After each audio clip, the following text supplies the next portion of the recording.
Welcome to ABC campus. आज हम accounting standard for एनपीओज में objective based question and answer कर रहे हैं 1 to 10।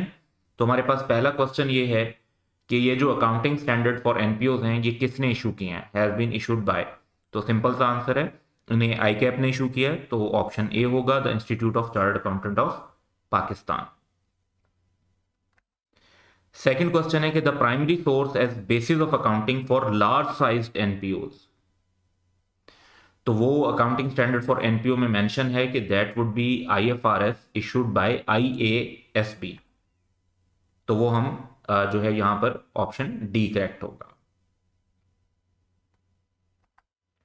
क्वेश्चन 3 है कि according to accounting standard for NPO the financial statement of an NPO use the following concept of capital maintenance. तो जो कैपिटल मेंटेनेंस का concept इनमें यूज होता है that is financial capital maintenance, और मनी टर्म्स में यूज होता है क्योंकि इन्फ्लेशन की एडजस्टमेंट भी हम नहीं करते। तो इन्फ्लेशन की एडजस्टमेंट करते तो रियल टर्म्स वाला यूज होता, और ऑपरेटिंग कैपेसिटी देख रहे होते तो फिजिकल कैपिटल वाला होता। लेकिन क्योंकि इसमें ना इन्फ्लेशन की एडजस्टमेंट हम करते हैं ना हम करंट कॉस्ट को यूज कर रहे होते हैं, तो वैसे भी स्पेसिफिकली मेंशन है अकाउंटिंग स्टैंडर्ड फॉर एनपीओ में कि इसमें financial capital maintenance money terms वाला हम यूज करते हैं। तो ऑप्शन डी करेक्ट होगा। क्वेश्चन 4 है कि statement of income and expenditure is based on. तो वो एक्रूवल अकाउंटिंग पर बेस करता है। सिर्फ स्टेटमेंट ऑफ कैश फ्लोज ऐसी है जो कि कैश अकाउंटिंग पर बेस करेगी। बाकी सारी statement accounting standard for NPO के मुताबिक जो हम बनाते हैं वो एक्रूवल बेसिस ऑफ अकाउंटिंग पर ही बन रही होती हैं।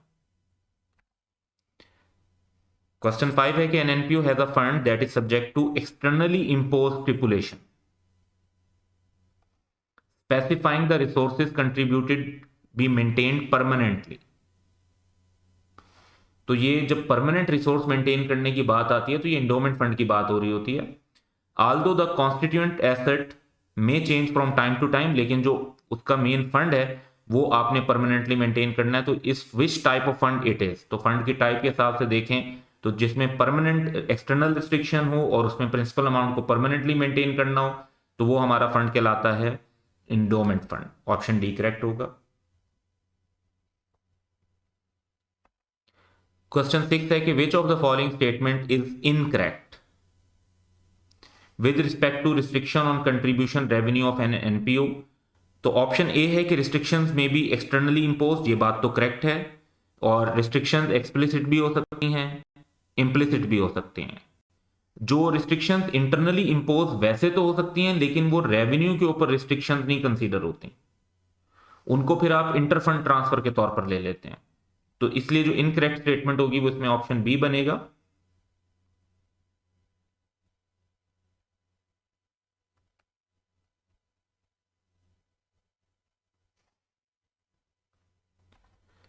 क्वेश्चन 7 है कि an NPO received endowment contribution of ₹2 million। How should the receipt be recognised under restricted fund method. Restricted fund method में जो इंडोमेंट फंड होता है उसका कॉलम भी statement of income and expenditure के अंदर बनता है, और उसकी जो कंट्रीब्यूशन होती हैं फिर वो वहां पर रेवेन्यू के तौर पर रिकॉर्ड होती हैं। डेफरल मेथड होता तो ये आइटम जो है वो statement of changes in net asset में जाता, लेकिन रिस्ट्रिक्टेड फंड मेथड है तो इंडोमेंट फंड का जो कॉलम होगा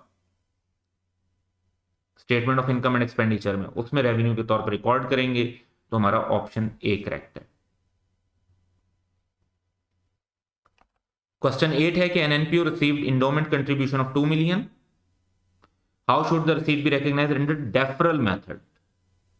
डेफरल मेथड में जो इंडोमेंट फंड है उनका column statement of income and expenditure में नहीं बनता, तो ऑप्शन ए तो इसी वजह से गलत हो गया। दूसरी बात यह कि इंडोमेंट फंड जो है उसको क्योंकि उस पर एक्सटर्नल रिस्ट्रिक्शंस होती हैं तो उसको जनरल फंड कॉलम के अंदर भी नहीं लेकर जा सकते,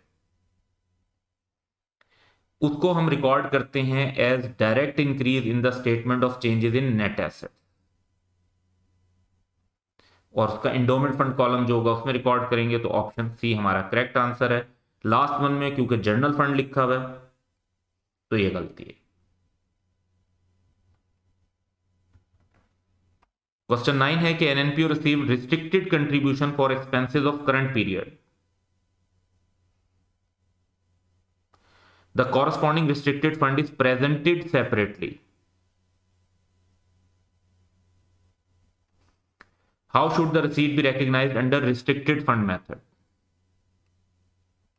अब जब आप उससे रिलेटेड फंड को सेपरेटली प्रेजेंट कर रहे हैं, रिस्ट्रिक्टेड फंड मेथड में डिफरेंट कॉलम्स बनते हैं और रिस्ट्रिक्टेड फंड कम से कम एक उसके अंदर जरूर प्रेजेंट हो रहा होता है, और यहाँ पर ये लिखा हुआ है क्वेश्चन में कि वो सेपरेटली प्रेजेंट हो रहा है, तो उसी के जो रेलिवेंट कॉलम है उसी के अंदर हम उसको रिकॉर्ड करेंगे।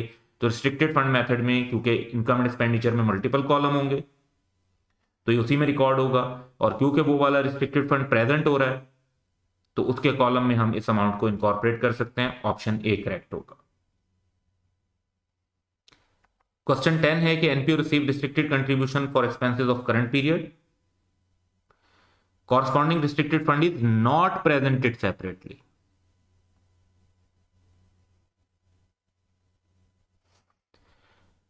तो जब आप रिस्ट्रिक्टेड फंड, जो आगे मेथड है, how should the receipt be recognised under restricted fund method, तो प्रीवियस क्वेश्चन और इस क्वेश्चन में सिर्फ एक बात का फर्क है कि प्रीवियस क्वेश्चन में ये लिखा हुआ था कि रिस्ट्रिक्टेड फंड सेपरेटली प्रेजेंट हो रहा है, इसमें लिखा हुआ है कि वो सेपरेटली प्रेजेंट नहीं हो रहा। तो रिस्ट्रिक्टेड फंड मेथड में जब कोई रिस्ट्रिक्टेड फंड सेपरेटली प्रेजेंट ना हो रहा हो तो उसको जर्नल फंड के कॉलम के अंदर रिकॉर्ड कर देते हैं।